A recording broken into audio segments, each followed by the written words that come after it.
Hey friends, it's LlamaMamaKayla. Today has been a really hard day. Technically, it is now Friday, wee hours in the morning, but it's really still my Thursday. Right after I put up Thursday's video that morning, shortly after that, I got word that my dad had declined, and they was giving him like a lot of oxygen through his nose and through his mouth, and his lungs were just working. His lungs just were not working good enough. He just was not. He couldn't breathe. He couldn't breathe. So, um, There was talk about a ventilator, and then a few hours later, they made the decision to put him on a ventilator. So my brother was able to go and talk to him and explain everything, about the ventilator and see if he agreed that he would be put on it. And he said yes, because his lungs were just very weak and they just could not keep up. And his body was really tired. And so they said, that's about the only thing they could left to do is just put him on the ventilator and let his body rest, let his lungs rest. On the x-ray, they couldn't even see his right lung. It's just filled. And his left lung was worse than it was in the previous x-ray. So, it's bad. It's really bad. And so, my brother was able to call my mom at the nursing home and let our dad talk to her on the phone. And, he was able to tell her that he loved her. And my brother was there with him and got to talk to him and everything before they put him under. And so once they put him under and got him, the ventilator on him and all that, my brother did get to go back and see him again before he left the hospital. So he went back and saw him again after, he was asleep and all that. And then my brother went to, the nursing home and talked to my mom and everything. And so I had called Big Daddy and told him that my brother had called me and we talked, and we just sat there and cried on the phone. And then I called Big Daddy and told him that I felt real strongly that we needed to go see Mom. So he came. When he got home from work, he didn't come in. He just pulled up, and I went outside and got in the truck, and we went on to the nursing home. And then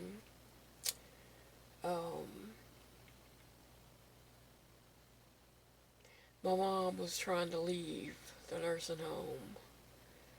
And, I was telling her, you can't leave, you got to stay here. And she's like, I want to go home.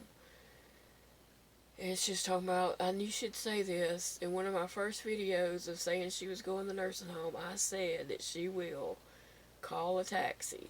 And we don't live in a city where, like, taxis are a common thing. Like, some people, I don't know. I mean, I don't even know anybody who uses a taxi where we live. It's not a common thing here. I mean, somebody might use one, I guess, from the airport to pick them up to take them to the airport or something like that, but taxis are not common here. You very rarely see a taxi. When you do, it's like so out of place looking. But we do have a taxi service, obviously.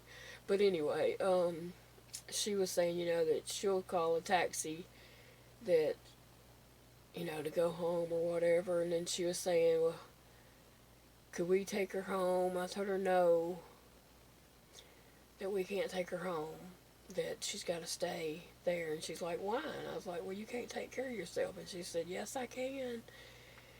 And we was trying to explain to her that she needs someone with her, So I just kind of secretly texted my brother and said that Mom was trying to leave, and he was actually at a sheriff's meeting. My brother is a deputy, but he's not active as a deputy. I don't know. Anyway, um, well, I don't know. He ended up came to the nursing home, and yeah, my brother needs prayer. Like, it just tears me up seeing my brother as upset as he is. My brother just stood there and just cried the whole time he was there. He just stood there and cried. And after he came in, and I got up and went over and hugged him, and we just hugged each other and just cried, you know. And then he was trying to tell my mom like how bad off my dad is, because he's bad. It's serious. His lungs are horrible. There's so much damage to them, and she was like, but they'll get better, and he was saying, no, they're not going to get better. They're permanently damaged. And just trying to make her understand how serious, situation that our dad is in. And Mom's just like, all about, she wants to go home. And then my brother Cody, he's like, and then what? You can't tend to yourself. And she's like, yes, I can. But she can't tend to herself there in the nursing home, so she can't tend to herself to go home either. But anyway,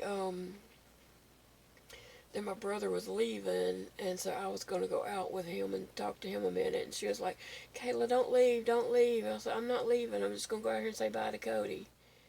And so me and my brother went out in the hallway and just basically just stood there and cried. And my brother did say that it's just too much on him. It's just too much. And it is. It is. He has got a lot on him. He's going to the hospital at least once or twice a day to see our dad, going to the nursing home once or twice a day to see Mom, taking care of their home, their bills, whatever's going on at, their stuff that's got to be taken care of. And then, and then he has jobs, and then he has his, his own family, and he doesn't live right in town. He lives out of town a ways. So he's just got a lot going on, a lot. I mean, I'm sure mentally, emotionally, and physically, he is just drained. And while we were sitting in the hall just crying and hugging each other and just crying and crying and crying some more, the nurses thought that our father passed away. They were bringing Kleenexes and water and chairs and all that. Then a nurse came past us and went into my mom's room, and my mom had told me that she wanted me there when the nurse came in. So I went back down. I mean, we were standing like right outside her doors, just a few steps away. So I stepped back down over there, and the nurse was coming out of the room then, and the nurse was like, oh, y'all haven't told her yet? And I was like, told her what? And she said, about Joe. And I was just like, they put him on a ventilator. And she's like, oh, he didn't pass away? I was like, no, they put him on a ventilator. And then she said, oh, I thought he passed away. The other nurse said he passed away. And I was like, no, he didn't pass away. And then,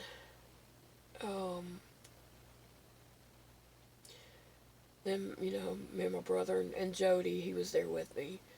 He was in the hallway with me and Cody too, just, crying along with us.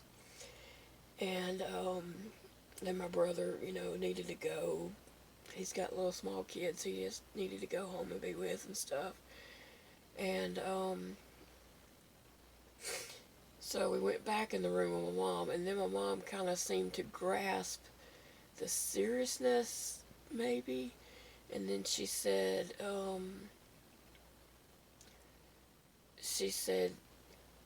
Carmela's not going to make it, is he? And I was like, I don't know, Mom, it's serious. He's in really bad shape.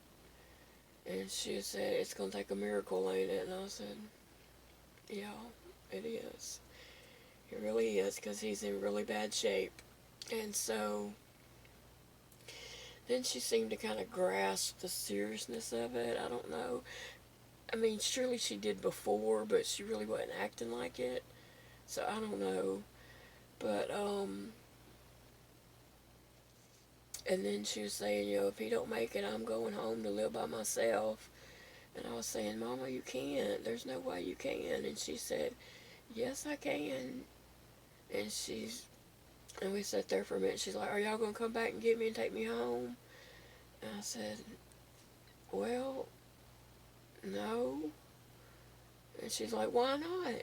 And then she kind of got mad and said, well, I'll just call a taxi. And I was just like, well, do what you feel like you need to do, but you can't live by yourself.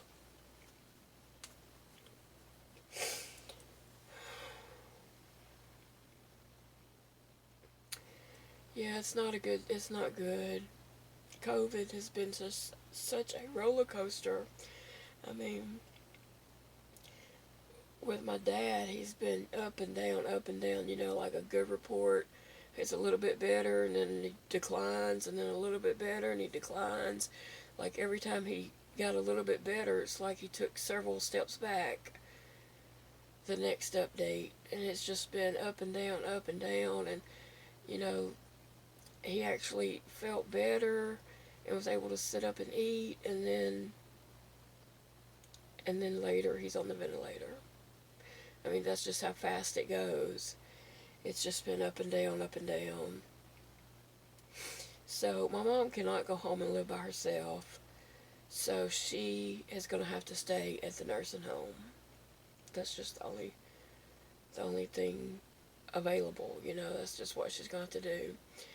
But she's probably going to go home and figure that out on her own, that she can't live there by herself. So, I don't know. She'll have to do it. And she's stubborn. That's where I get my stubbornness from. So, she will end up probably going home just to prove that she can, because that's what I would do. But anyway, I've cried and cried and cried and cried all evening, all day, all night.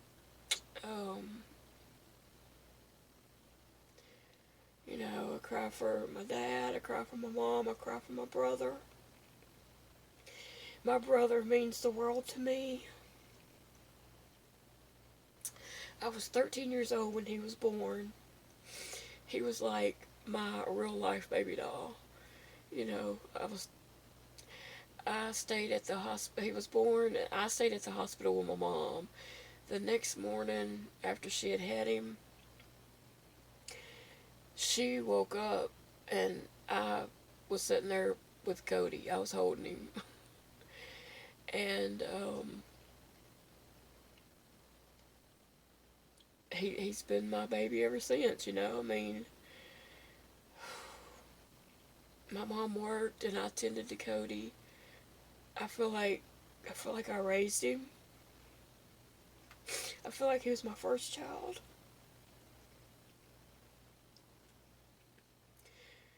And so I just cannot stand seeing him like that, upset and broken, and he's got so much on him right now.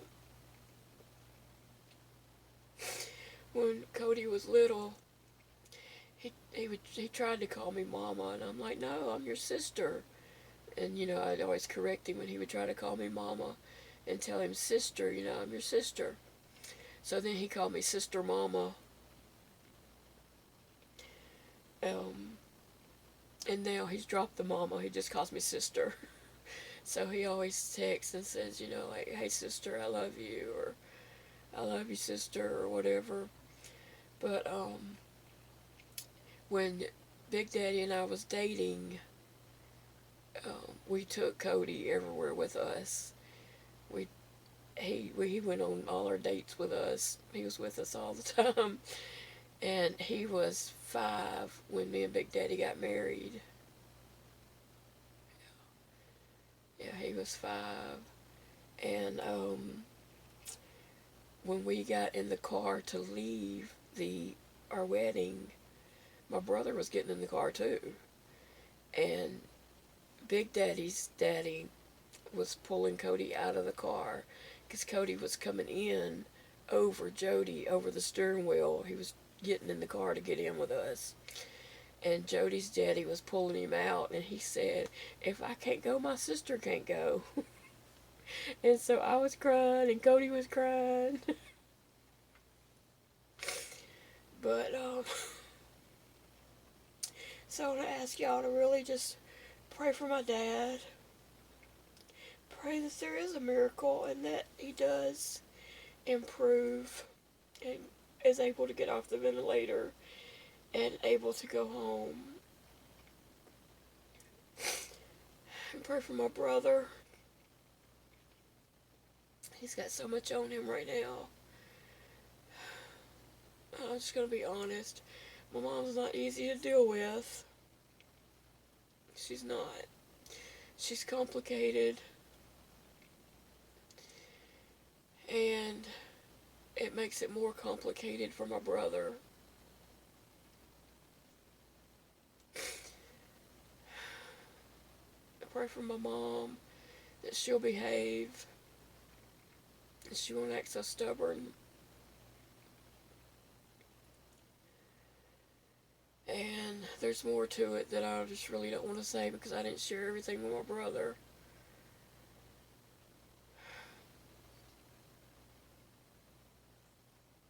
So, anyway, COVID is it's horrible.